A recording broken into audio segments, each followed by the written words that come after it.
Hello बच्चों, कैसे हैं आप सब। उम्मीद करता हूँ आप सब बहुत अच्छे होंगे। एक बार पुनः एक और बेहतर वीडियो सेशन में आपका स्वागत है। आज के इस वीडियो सेशन में 12th केमिस्ट्री के उप सह संयोजन यौगिक चैप्टर के एक इंपॉर्टेंट टॉपिक उप सह संयोजन यौगिक का आईपीएससी नाम किस प्रकार से ज्ञात करेंगे, एक ही वीडियो सेशन में हम सीखेंगे। आज ये 4 अंक का क्वेश्चन हर बार बोर्ड एग्जाम में पूछा जाता है, तो 4 अंक आज आप कंफर्म कर लीजिए। तो कॉपी और पेन लेकर के बैठ जाइए। तो हम इस वीडियो सेशन में उप सह संयोजन यौगिक के सारे डाउट्स का पोस्टमार्टम करूंगा, सारे डाउट्स का निपटारा करूंगा। चलते हैं, देखते हैं। पहले कुछ रूल्स है, इसको समझ लेते हैं। क्या है, पहले हम समझते हैं कि लिगेंड इसमें जरूरी होता है। देखो, सबसे पहले जो होता है उप सह संयोजन यौगिक को समझते हैं। इस प्रकार से होता है, बड़े कोष्ठक में लिखा होता है। देखो, बड़े कोष्ठक के बाहर जो भी चीजें होती है, जो भी तत्व लिखा होता है, उसको धनावेशित कहते हैं। बड़े कोष्ठक के उस साइड जो लिखा होता है उसको ऋणावेशित कहते हैं। बड़े कोष्ठक जहां से शुरू होता है, उसका पहला तत्व जो होता है अधिकांशतः डी ब्लॉक का तत्व होता है, उसको हम केंद्रीय धातु आयन बोलते हैं। उसके बाद देखिए, बड़े कोष्ठक के जस्ट बाद जो डी ब्लॉक का तत्व होता है उसको हम क्या बोलते हैं, केंद्रीय धातु आयन। उसके बाद बड़े कोष्ठक के अंदर या संकुल यौगिक में बड़े कोष्ठक के अंदर जितनी भी तत्व बचते हैं सभी को लिगेंड कहा जाता है। और लिगेंड के नीचे जो उसका संख्या लिखा होता है, परमाणुओं की संख्या लिखा होता है, उसको उप सह संयोजन संख्या कहते हैं। इतनी बातें समझ में आई बच्चों? क्या मैंने बोला कि इस प्रकार से दिया होगा, बड़े कोष्ठक में दिया होगा। अगर बड़े कोष्ठक से बाहर कोई तत्व दिया है तो समझ लेना धनावेशित है। बड़े कोष्ठक उधर कोई तत्व दिया होगा तो समझ लेना ऋणावेशित है। बड़ा कोष्ठक जहां से स्टार्ट होता है उसका पहला तत्व केंद्रीय धातु आयन होता है। उसके बाद बड़े कोष्ठक के अंदर केंद्रीय धातु आयन के बाद जो भी तत्व बचते हैं सभी लिगेंड होते हैं। और लिगेंड के नीचे जो परमाणुओं की संख्या लिखी होती है वो होती है उप सह संयोजन संख्या। तो पहली बात समझ में आई। चलिए अब आगे देखते हैं। दूसरी चीज होता है लिगेंड। क्या होता है पहले हम समझ लेते हैं। कभी कभी क्वेश्चन पूछ लेता है लिगेंड होता क्या है।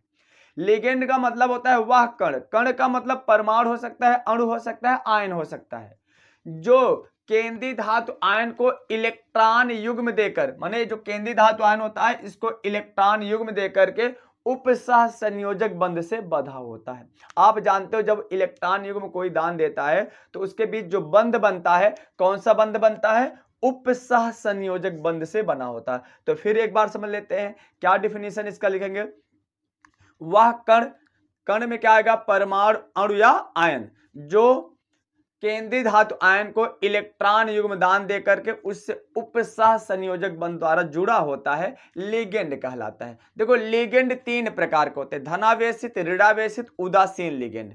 तो हम यहां पर कुछ इंपॉर्टेंट लिगेंड समझेंगे जहां से आपको उप सह संयोजन का आईपीएससी नाम पूछा जाता है। उसमें कुछ मेन है, ऋणात्मक और उदासीन है। बाकी अगर आपको नोट्स चाहिए तो आप कमेंट करके जरूर बताइएगा, मैं आपको नोट्स भी प्रोवाइड करा दूं। मेन मैं समझ लेता हूं। देखो, ऋणावेशित लिगेंड में क्या है, जैसे पहला है NO3, इस पर -1 चार्ज है, तो इसका मतलब क्या है, इसकी ऑक्सीकरण संख्या -1 होगी। जो इस पर चार्ज लिखा है उससे आप समझ जाना इसकी ऑक्सीकरण संख्या है। अगर NO3 लिगेंड के रूप में है तो इसको नाइट्रेटो लिखेंगे। Cl- लिगेंड के रूप में सब ऋणात्मक होता है, लिगेंड के रूप में इसको क्लोराइडो लिखेंगे। Br लिगेंड के रूप में इसको ब्रोमाइडो लिखेंगे। ध्यान से समझिए, अगर लिगेंड के रूप में है उसमें ऋणावेशित वाले जो नाम होता है उसमें O जोड़ देते, जैसे क्लोराइड होता है Cl का, तो क्लोराइड में O जोड़ देंगे, क्या हो जाएगा, क्लोराइडो। ब्रोमाइड होता है ब्रोमाइडो, जैसे I होता है तो आयोडाइडो, F होता है तो फ्लोराइडो, तो सभी की -1 होता है। CH3COO-, इसको देखो एसीटेट बोलते हैं, इसमें O जोड़ो क्या हो जाएगा, एसीटेटो। NO2 नाइट्राइट होता है, नाइट्राइट में O जोड़ो क्या हो जाएगा, नाइट्राइटो। देखो NO2 लिखा हो या ONO लिखा हो तो दोनों नाइट्राइटो होता है। SO4, इस पर -2 चार्ज होता है, इसका होता है सल्फेट होता है, साधारण नाम, उसमें O जोड़ देंगे सल्फेटो। एक कब लिखेंगे, जब लिगेंड का नाम होगा, लेकिन जब साधारण में होगा, अर्थात जब यही चीज, यही तत्व ऋणावेशित क्षेत्र में हो या धनावेशित क्षेत्र में हो तो उसका साधारण नाम लिखते हैं। ठीक है। O2- को ऑक्सो बोलते हैं, C2O4- को C2O4 2 माइनस होता है, ऑक्जेलेटो बोलते हैं, CO3 कार्बोनेटो, CN माइनस साइनो। इसको नोट डाउन करते जाइएगा। और देखिए उदासीन का मतलब क्या होता है, जिसकी ऑक्सीकरण संख्या शून्य होती है।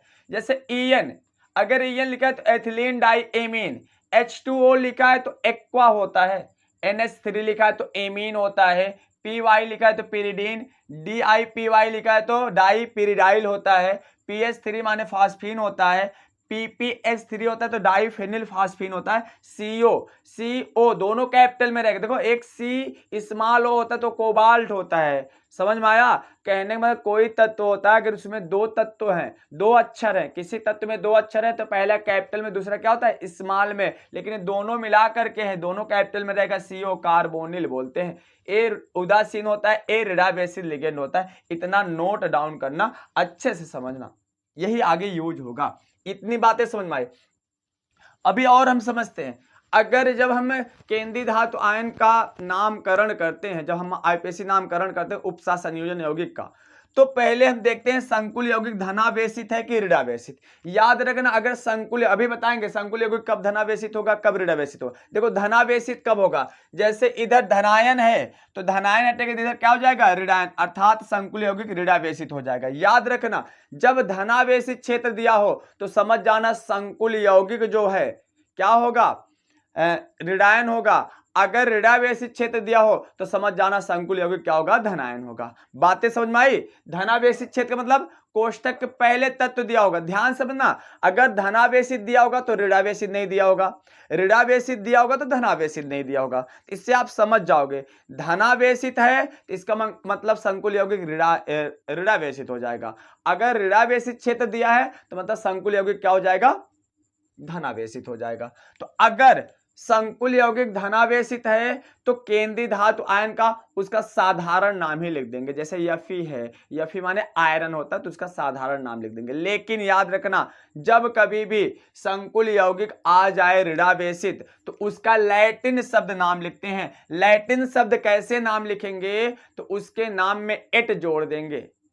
क्या जोड़ देंगे, एट। जैसे यफी को बोलते हैं फेरस, अस हटा एट जोड़ दो क्या हो जाएगा, फेरेट। सीयू को क्यूप्रेट, पीटी प्लेटिनम होता है, अम हटा के क्या जोड़ दो, एट, प्लेटिनेट। जेडियन जिंकेट हो जाएगा, एयू आरेट हो जाएगा, सीआर क्रोमेट हो जाएगा, एनआई निकलेट होगा। ये चीज बहुत इंपॉर्टेंट है, यही गलती करते हैं बच्चे गलती कहां करते हैं मैं आपको बता दूं। एक केंद्रीय धातु आयन का नाम लिखने में गलती करते हैं, दूसरा गलती करते हैं ऑक्सीकरण संख्या लिखने में। लेकिन आप समझना, अगर थोड़ा सा भी गलती हो जाएगी पूरा नंबर कट जाएगा दोस्त, इसलिए इसको अच्छे से समझना। हमने क्या बताया, अगर संकुल यौगिक का नाम धनावेशित आता है, क्या आता है, धनावेशित, तो केंद्रीय धातु आयन का नाम साधारण नाम लिखना। अगर संकुल यौगिक ऋणावेशित आता है तो उसका लैटिन शब्द नाम लिखना, अर्थात एट जोड़कर। इतनी बातें जरूर याद रखना। बातें समझ में आई? और हमने बताया धनावेशित संकुल यौगिक कैसे पहचानोगे, जब धनावेशित क्षेत्र दिया हो तो संकुल यौगिक ऋणावेशित होगा, जब ऋणावेशित क्षेत्र में तत्व दिया हो तो संकुल यौगिक क्या होगा, धनावेशित होगा। चलिए अब समझते हैं इसका फार्मूला कैसे लिखेंगे। हमने क्या बताया, क्या क्या चीजें होती है संकुल यौगिक में, धनावेशित क्षेत्र होता है, केंद्रीय धातु आयन होता है, लिगेंड होता है, उपसह संयोजन संख्या होता है, या ऋणावेशित क्षेत्र होगा। धनावेशित होगा तो ऋणावेशित नहीं होगा, ऋणावेशित होगा तो धनावेशित नहीं होगा। कभी कभी दोनों गायब होता है तो आयन लिखा होता है। क्या लिखा होता है, आयन। इतनी बातें समझ में आई। और एक चीज और, थोड़ा सा और समझिए, अगर ध्यान से समझिए, अगर क्या है उपसह संयोजन संख्या का मतलब क्या है। जैसे अगर दो है, जैसे लिगेंड कितना है, दो का मतलब क्या हो जाएगा, डाई। तीन है तो ट्राई, चार है तो टेट्रा, पांच है पेंटा, छह है हेक्सा। लेकिन एक कंडीशन में याद रखना, अगर EN दिया है, इसमें डाई खुद ही दिया है, देखो इसके नाम में ही डाई है, EN एथिलीन डाई एमीन। तो अगर तब EN में अगर EN 2 है, इसकी परमाणु संख्या 2 है तो वहां पर 20 लिखोगे, EN अगर 3 है तो वहां पर 30 लिखोगे, इस प्रकार से। ठीक है, सिर्फ EN के लिए, बाकी के लिए 2 के लिए डाई, 3 के लिए ट्राई, 4 के लिए टेट्रा, 5 के लिए पेंटा, 6 के लिए हेक्सा। अब समझते हैं सूत्र, इसका फार्मूला क्या होता है। सबसे पहले हम हमेशा लिखेंगे धनावेशित क्षेत्र। अगर धनावेशित क्षेत्र उपलब्ध है तो सबसे पहले हम किसका नाम लिखेंगे, धनावेशित क्षेत्र का नाम। फिर उसके बाद हम लिखेंगे लिगेंड का नाम उपसात संयोजन संख्या के साथ, माने उप लिगेंड का उपसात संयोजन संख्या के साथ लिगेंड का नाम, माने ऐसे लिख दो, उपसात संयोजन संख्या के साथ लिगेंड का नाम, वो भी अंग्रेजी वर्णमाला के क्रम के अनुसार। इसको क्या बोला मैंने, अंग्रेजी वर्णमाला के क्रम के अनुसार। अगर देखेंगे इस संकुल यौगिक में एक से अधिक लिगेंड हो तब, एक से अधिक लिगेंड हो तब पहले उसका नाम समझ लेते हैं क्या है, फिर अंग्रेजी वर्णमाला में देखेंगे कौन पहले आता है, उस आधार पर उसका नामकरण करेंगे। लेकिन उस लिगेंड के नाम के पहले जो उसकी उपसात संयोजन संख्या होगी, जैसे हमने बताया ना, अगर उसकी परमाणु संख्या 2 है तो समझ जाना क्या है, डाई लिखेंगे, 3 है तो ट्राई, 4 है तो टेट्रा, उसके साथ लिखेंगे, ठीक है। फिर इसके बाद लिखने के बाद केंद्रीय धातु आयन का नाम लिखेंगे। मैंने बोला केंद्रीय धातु आयन का नाम 2 प्रकार से लिखेंगे। अगर धनावेशित है, संकुल यौगिक कैसा है, धनावेशित है, तो उसका हम साधारण नाम लिख देंगे। लेकिन अगर ऋणावेशित है तो उसका हम क्या लिखेंगे, लैटिन शब्द का नाम, माने एट जोड़कर उसमें। अब कैसे पहचानो धनावेशित ऋणावेशित बता चुका हूं। अगर धनायन क्षेत्र दिया है, धनायन क्षेत्र में तत्व दिया है तो समझ जाना संकुल यौगिक ऋणावेशित है। अगर ऋणायन में दिया तो समझ जाना क्या है, धनावेशित है। बस इतना से समझना है। फिर केंद्रीय धातु आयन का नाम लिखने के बाद क्या लिखेंगे, केंद्रीय धातु आयन की ऑक्सीकरण संख्या। अब ऑक्सीकरण संख्या निकालना बताया गया है, अगर नहीं आप अभी वीडियो देखें तो जाकर के आप देख सकते हो, और मैं कमेंट बॉक्स में पिन कर दूंगा ऑक्सीकरण संख्या निकालने का जो भी वीडियो है, या तो मैं डिस्क्रिप्शन में अपलोड कर दूंगा, तो वहां से जाकर देख सकते हो। और दूसरी चीज, आप टेंशन बिल्कुल न लेना, इसी वीडियो सेशन में मैं आपको बता दूंगा एकदम आसान से ट्रिक के साथ, जो कि आपको कभी बताया नहीं होगा, उस ट्रिक के साथ आप ऑक्सीकरण संख्या को चुटकियों में निकाल सकते हैं। उसके बाद रोमन अंक में लिखने के बाद हम ऋणायन का नाम लिखेंगे। किसका नाम लिखेंगे, ऋणायन का नाम लिखेंगे। अगर होगा तो धनावेशित है तो ऋणायन नहीं होगा, ऋणावेशित इसको लिख दो, ऋणायन हम लिख दिए, ऋणावेशित लिख दो यहां पर, ठीक। इतनी बातें समझ में आई, इतनी सी बातें समझ में आई, बस यही ध्यान में रखना, आईपीएससी नाम एकदम आसान सा हो जाएगा दोस्त। चलिए देखते हैं, अब चलते हैं हम एग्जाम्पल की तरफ। चलिए देखिए, पहला क्वेश्चन हम लेते हैं K4FeCN6। अब बताओ क्या है, धनावेशित है, एक केंद्रीय धातु आयन है, ए लिगेंड है। पहले हम बताओ, अब इसको आप बताओ संकुल, कमेंट करके जरूर बताओ, ये संकुल यौगिक धनावेशित है कि ऋणावेशित। हमने बताया अगर धनायन क्षेत्र है तो ऋणावेशित होगा, ऋणायन क्षेत्र उपलब्ध है तो धनावेशित होगा। अब समझ लो के पर क्या होता है, +1, 4 माने 4 एकम 4 प्लस होगा, हटेगा यहाँ पर 4 माइनस होगा। ये समझो, ये बहुत आसान वाली ट्रिक बता रहे हैं, ध्यान से आपको क्या समझना। जैसे के आपको पता है के की ऑक्सीकरण संख्या +1 होती है, तो 4 के +4 हटेगा, देखो विपरीत चिन्ह हो जाएगा, अगर प्लस है तो माइनस, माइनस है तो प्लस। देखो 4 एकम 4 प्लस हटेगा, यहाँ पर क्या हो जाएगा 4 माइनस, इसका मतलब संकुल यौगिक क्या हो गया, ऋणावेशित हो गया। इतनी सी बात समझ में आई। चलिए अब दूसरी चीज हम क्या नोट करते हैं, लिगेंड की ऑक्सीकरण संख्या हम लिख लेते हैं कोष्ठक में उसके ऊपर। जैसे CN की ऑक्सीकरण संख्या क्या होती है, -1, यहां पर हमने लिख दिया -1। इतनी बातें आ गई समझ में। अब चलते हम नामकरण करते हैं। सबसे पहले किसका नाम धनावेशित उपलब्ध है, के को क्या बोलते हैं, पोटेशियम। चलिए समझते जाइएगा, जहां डाउट हो तुरंत बताइएगा, कमेंट जरूर करिएगा। फिर उसके बाद धनावेशित लिख दिए, उसके बाद क्या लिखेंगे, लिगेंड का नाम उपसात संयोजन संख्या के साथ। केवल आपके पास एक लिगेंड उपस्थित है इसमें, वो भी क्या है, CN, और इसकी उपसात संयोजन संख्या माने नीचे परमाणु संख्या कितनी है, 6 को क्या बोलेंगे, उसकी उपसात संयोजन संख्या का नाम क्या होता है, हेक्सा। हमने बताया 2 होगा तो डाई, 3 होगा तो ट्राई, 4 होगा तो टेट्रा, 5 होगा तो पेंटा, 6 होगा तो हेक्सा। अब हेक्सा लिख दिए। अब लिगेंड क्या है, CN का लिगेंड नाम क्या होता है, साइनो, तो लिख देंगे साइनो। फिर उसके अब देखो संकुल यौगिक, मैंने यहां से देख लिया ना, संकुल यौगिक कैसा है, ऋणावेशित, इसलिए इसका लैटिन शब्द, तो Fe का लैटिन शब्द नाम क्या होता है, फेरेट। अब इसमें लिख देंगे इसकी ऑक्सीकरण संख्या, कोष्ठक में ऑक्सीकरण संख्या। जब केंद्रीय धातु आयन का नाम लिख दो, उसके बाद उसकी ऑक्सीकरण संख्या लिख दो। अब देखो ऑक्सीकरण संख्या कैसे निकालोगे, एकदम आसान ट्रिक के साथ। देखो सबसे पहले लिगेंड लिख लिया करा अंदर, माने लिगेंड लिख लेना कि अंदर कितने हैं, 6 कम -6 है, और तो कोई लिगेंड है नहीं तो उसको पूरा जोड़ के लिखते कितना आया यहां पर।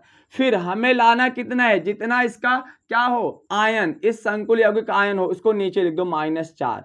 अब -6 में कितना जोड़े कि -4 हो जाए, अब आप खुद समझो -6 में कितना जोड़े कि -4 हो जाए, तो +2 जोड़ोगे, तो यहां पर कितना आया 2, क्या जोड़ने पाया 2, तो इसका लिख देंगे 2, एकदम आसान से। नहीं तो आप निकाल सकते हो, यक्स मान करके निकाल सकते हो। तो समझ में आया, अंदर कितना था -6, -4 लाना है, क्या जोड़ोगे, तो क्या कर देंगे -4 यहां पर ला देंगे। अब नीचे -4 लिख दिए, अब -6 में क्या जोड़ेंगे -4 आ जाए, पहला तरीका। दूसरा तरीका ऐसे कर सकते हो, -6 है, -4 है यहां पर, ठीक है, कितना है -4 है। अब देखो -4 यहां पर क्या है -4 लाना है। अब -6 में क्या जोड़ें कि -4 आ जाएगा, 6 में से क्या करें 2 जोड़ेंगे ना, तभी तो -6 + 2 कितना हो जाएगा -4।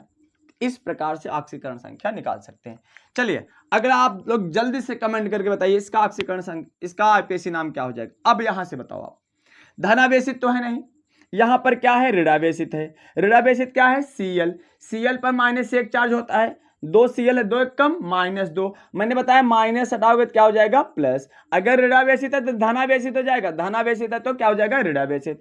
कहने का मतलब संकुल यौगिक क्या गया धनावेशित, इसका मतलब केंद्रीय धातु आयन का नाम साधारण नाम लिखा जाएगा।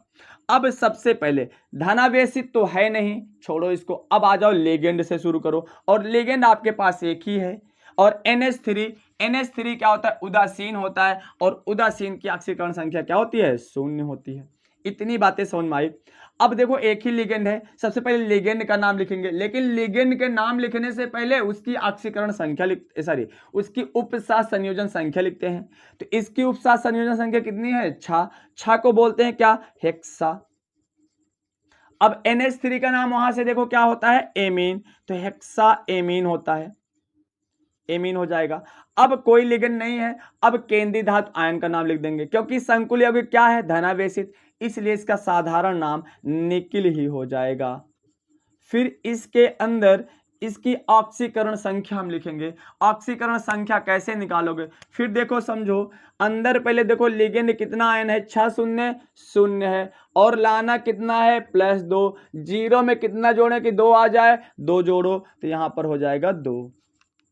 ठीक, पहले लिगेंड वाला लिख लो कितना आयन है ऊपर, फिर ऐसे लाइन खींच दो, फिर नीचे लिख दो जितना आयन आए रहे यहां पर संकुल यौगिक का, फिर क्या जोड़ने पर नीचे वाली संख्या, माने ऊपर वाली संख्या लिगेंड की जितनी आयन है उसमें क्या जोड़े कि नीचे वाली संख्या जो संकुल यौगिक का आयन है उसके बराबर हो जाए। तो वही जो संख्या जोड़ने पर आयन के बराबर हो जाएगा तो वही उसकी क्या हो जाएगी ऑक्सीकरण संख्या। तो है ना आसान।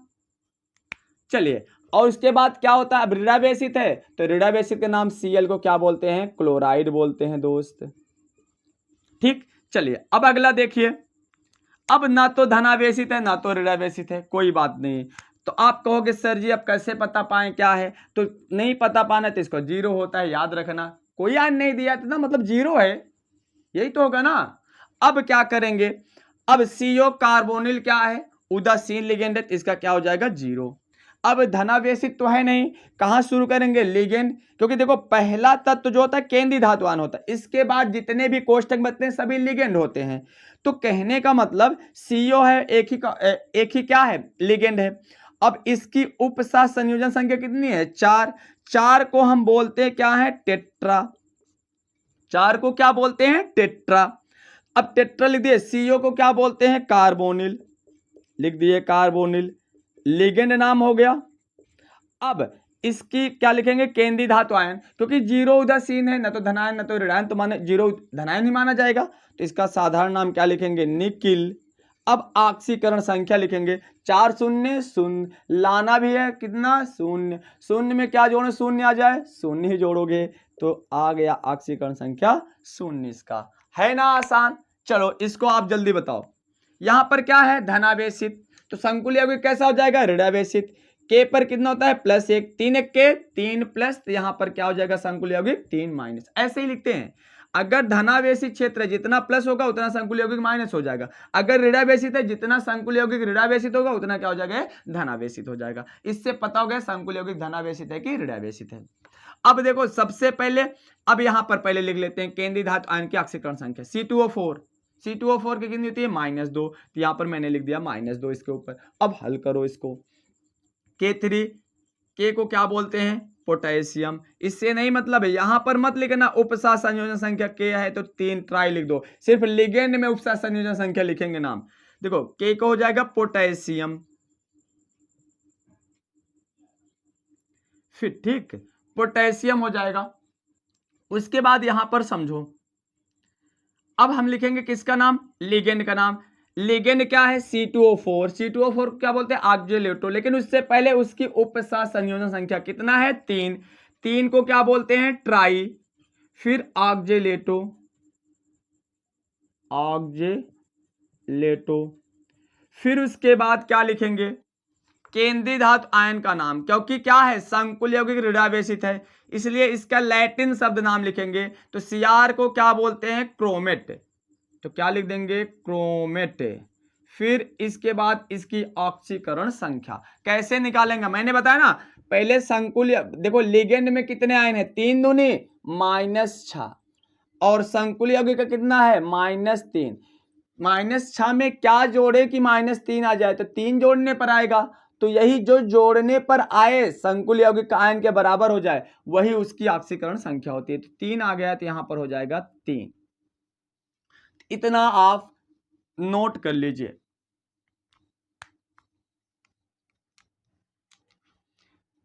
और बाकी इधर देखिए होमवर्क दिया है 3, इसको करके आइएगा, इसको कमेंट करके इसका आईपीएससी नाम जरूर कमेंट करिएगा दोस्त, और बोर्ड एग्जाम की तैयारी करते रहिएगा। तो आज का वीडियो सेशन कैसा लगा कमेंट करके जरूर बताइएगा दोस्त, और अगर वीडियो सेशन अच्छा लगा हो तो वीडियो को लाइक कर दीजिएगा। अगर आप अभी चैनल से नए जुड़े हों तो चैनल को सब्सक्राइब करिएगा।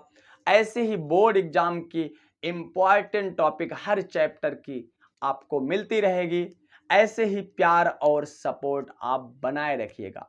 अभी तक लगभग केमिस्ट्री फर्स्ट का अधिकांश इंपॉर्टेंट टॉपिक्स का निपटारा हो चुका है। अगर अभी तक आप वीडियो सेशन पूरा नहीं देखे हैं तो जा करके डिस्क्रिप्शन में हर पेपर का, हर सब्जेक्ट का इंपॉर्टेंट टॉपिक की प्लेलिस्ट बनी है जिसको डिस्क्रिप्शन में लिंक दे दिया गया है। आप जा करके वहां से हर टॉपिक का, हर चैप्टर का, हर विषय का इंपॉर्टेंट टॉपिक की प्लेलिस्ट देख सकते हैं और अपनी बोर्ड एग्जाम की एक अच्छी से तैयारी करके बोर्ड एग्जाम में अपना झंडा गाड़ सकते हैं।